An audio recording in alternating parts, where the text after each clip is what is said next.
Welcome to Chillin' 101. We hope this video helps. You start now by preparing what you need in opening settings. Once done, go to General and tap VPN. Make sure to have your VPN account details at hand, server address, remote ID, username, and password, because you will enter them immediately. You do not need extra apps for ICAV2 or L2TP manual setups, but keep the provider app ready if using an automatic profile.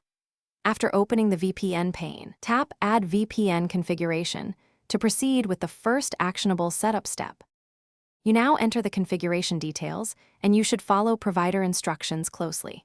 Choose the VPN type, ICAV2, IPsec, or L2TP, then fill description, server, remote ID, and your credentials in user authentication.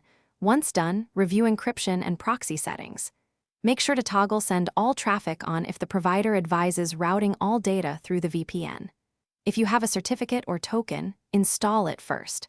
Otherwise, save the profile and return to the VPN list for activation. You finish by connecting and verifying the tunnel. Tap the VPN switch or select the profile and connect. The status will change to connected when the handshake succeeds. Once connected, test access by checking your IP or using an app that requires the VPN. If it fails, do not panic. Make sure credentials and server address are exact, switch VPN type if needed, and reboot your phone if problems persist. As a key troubleshooting tip, recheck any certificate or proxy settings. They commonly cause connection failures. Thanks for watching. Consider subscribing if we helped you.